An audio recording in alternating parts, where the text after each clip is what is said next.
Hello, I'm Rebecca Jackson-Artis.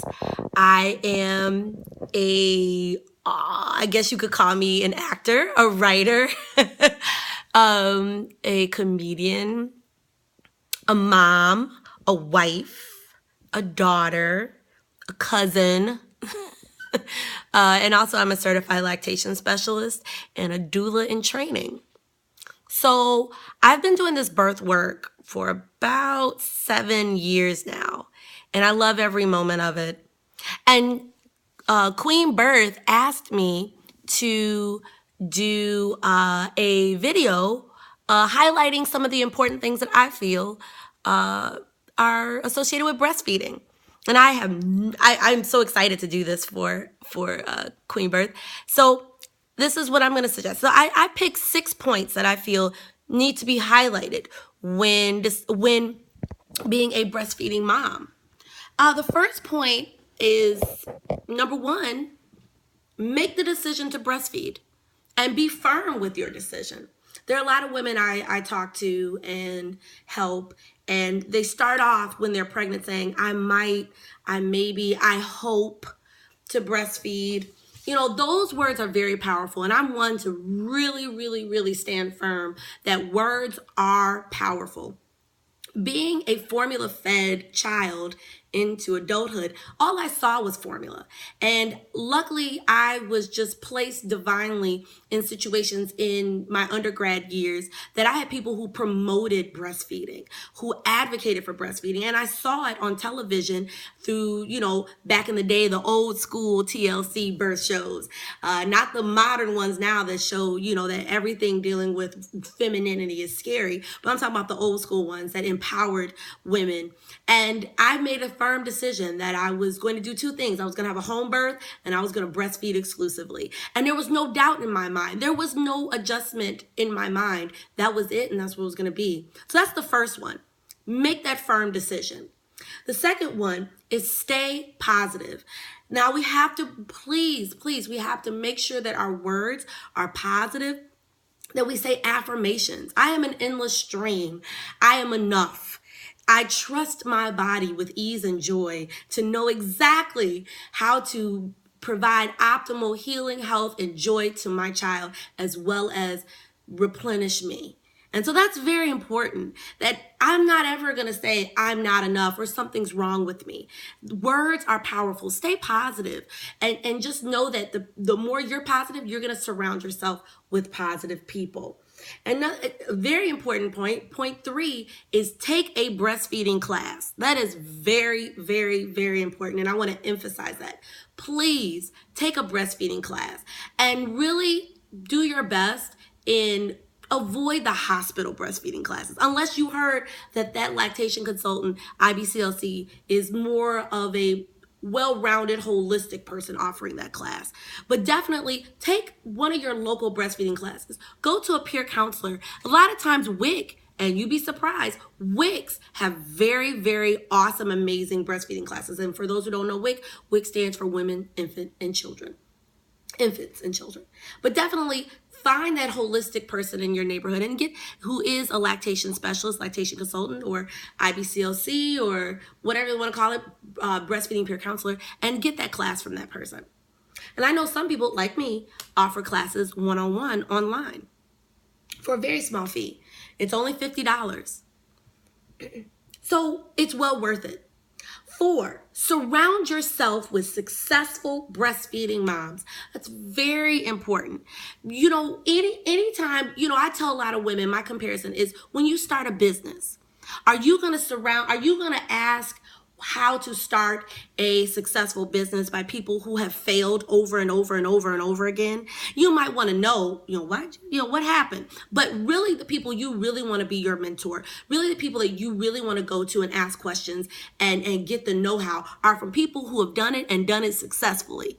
And so same thing with breastfeeding. You want to surround yourself with successful breastfeeding moms who didn't complain all the time about breastfeeding, moms who saw that breastfeeding was an enlightening event. Now, it might not be that for you, but at least you know who to go to find that positive source and to find that positive support. and they will guide you. And just being around them, join mommy groups with other like moms who are breastfeeding, who are promoting just a calmer, peaceful motherhood and not stressed out. Not those mothers that walk up to you and be like, girl, that hurts. I can't stand that. I couldn't do all that. Why are we going to them and asking for breastfeeding advice? So just stay away from those moms and go around moms who know about breastfeeding, who've been successful with breastfeeding, and can give you the ins and outs. And if you're going to be a working mom, go to that working mom who pumped for that year and did really well, or had her ups and downs, but found a way to still breastfeed. Go to those moms who are, if you're a stay-at-home mom, go to those moms who are stay-at-home moms and breastfed the whole time. Go to those moms. Go to women who you want, who you feel like are good mentors when it comes to breastfeeding. Have a breast friend. Now, 5, when in doubt, ask a lactation professional. And I told you, I gave you the list of lactation professionals. You have your breastfeeding peer counselors, you have your certified lactation specialists, you have your certified lactation counselors, you have your breastfeeding educators, and you have your IBCLCs, which stands for Internationally Board Certified Lactation Consultant. Now, I will say that IBCLCs are more toward the clinical side. Peer counselors are more toward the supportive, kind of like just guiding you in just day-to-day mommy life and figuring out how to implement breastfeeding on that side.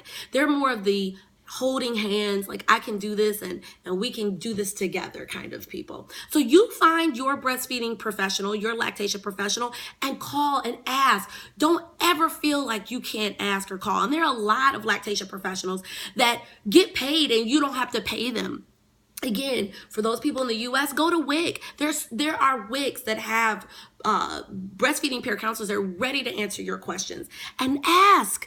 It's okay. They'll answer. They're paid to do that.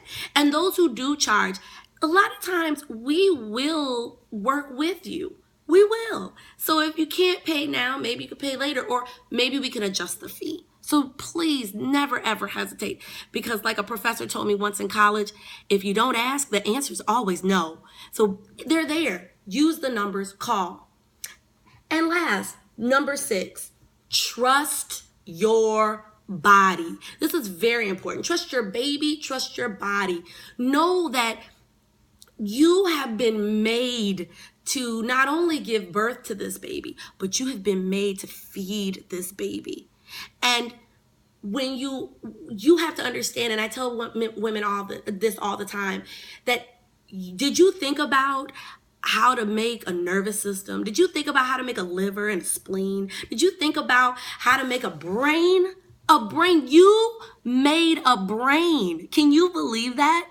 Did you think about how to make toes and nails and hair and eyes? No, you didn't. And it just happened without you even thinking about it, with you trusting the process. And the same thing goes for lactation.